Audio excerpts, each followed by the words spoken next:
ಅಕ್ರಮ ಆಸ್ತಿಯ ಆರೋಪವನ್ನ ಹೊತ್ತಿರುವಂತಹ ಅಧಿಕಾರಿಗಳು ಬೆಳಗ್ಗೆ ಎದ್ದಾಗ ಯಾರ ಮುಖವನ್ನ ನೋಡಿದ್ರು ಏನೋ. ಎಸಿಬಿ ಅಧಿಕಾರಿಗಳಂತೂ ಬೆಳ್ಳಂಬೆಳಗ್ಗೆ ಕಳ್ಳ ಅಧಿಕಾರಿಗಳ ಬೆವರನ್ನ ಇಳಿಸಿದ್ದಾರೆ. ಅದೆಲ್ಲಿ ನೋಡಿದ್ರು ಬರೀ ಚಿನ್ನ, ಕಂತೆ ಕಂತೆ ನೋಟುಗಳಂತೆ ಕಾರುಬಾರು. ಕಲಬುರಗಿಯ ಲೋಕೋಪಯೋಗಿ ಇಲಾಖೆಯ ಕಿರಿಯ ಅಭಿಯಂತರರಾಗಿ ಕಾರ್ಯವನ್ನು ನಿರ್ವಹಣೆ ಮಾಡ್ತಾ ಇರುವಂತಹ ಶಾಂತಕುಮಾರ್ ಎಂಬವರ ಮನೆಯ ಮೇಲೆ ದಾಳಿಯನ್ನು ನಡೆಸಿದ್ದಾರೆ. ಆರಂಭದಲ್ಲಿ ಸಾಕಷ್ಟು ಮೌಲ್ಯದ ಚಿನ್ನಾಭರಣ ಸೇರಿದಂತೆ ನಗದು ಪತ್ತೆಯಾಗಿತ್ತು.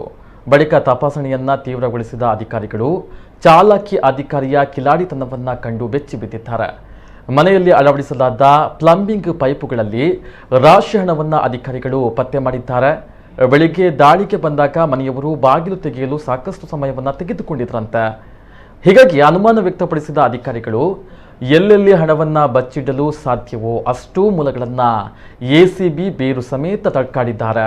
ಈ ವೇಳೆ ಪ್ಲಂಬರ್ ಓರ್ವನನ್ನ ಕರೆಸಿ ಮನೆಗೆ ಅಳವಡಿಸಿದ ಪ್ಲಂಬಿಂಗ್ ಪೈಪ್ಗಳನ್ನು ಕಟ್ ಮಾಡಿಸಿದಾಗ ಕಂತೆ ಕಂತೆ ನೋಟುಗಳು ಬಿದ್ದಿವೆ. ಇದನ್ನು ಕಂಡಂತಹ ಅಧಿಕಾರಿಗಳು ಅವಕ್ಕಾಗಿದ್ದು, ಸದ್ಯದ ಮಾಹಿತಿ ಪ್ರಕಾರ 40 ಲಕ್ಷಕ್ಕೂ ಹೆಚ್ಚು ಹಣ ಪೈಪ್ನಲ್ಲಿ ಬಚ್ಚಿ ಇಡಲಾಗಿತ್ತು ಎಂಬ ಮಾಹಿತಿ ಲಭ್ಯವಾಗಿದ್ದು ತಪಾಸಣೆ ಮುಂದುವರೆದಿದೆ.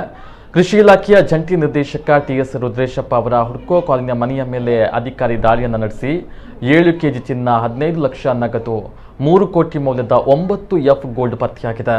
ಇನ್ನು ಇತ್ತ ಬೆಳಗಾವಿಯ ಬೈಲಹೊಂಗಲದ ಮಾಸ್ತಿ ಮನೆಯಲ್ಲಿ ತಪಾಸಣೆ ನಡೆಸಿರುವಂತಹ ಎಸಿಬಿ ಜಮೀನು ಪತ್ರ, ಅಪಾರ ಪ್ರಮಾಣದ ಚಿನ್ನಾಭರಣವನ್ನು ಪತ್ತೆ ಮಾಡಿದೆ. ಹೀಗೆ ಒಟ್ಟು 15 ಸರ್ಕಾರಿ ಅಧಿಕಾರಿಗಳ ಮನೆಗೆ ದಾಳಿಯನ್ನು ನಡೆಸಿದ ಎಸಿಬಿ ಅಧಿಕಾರಿಗಳು ಜನಸೇವಕರ ರಹಸ್ಯ ಐಷಾರಾಮಿ ಜೀವನ ನೋಡಿ ದಂಗಾಗಿ ಹೋಗಿದ್ದಾರೆ.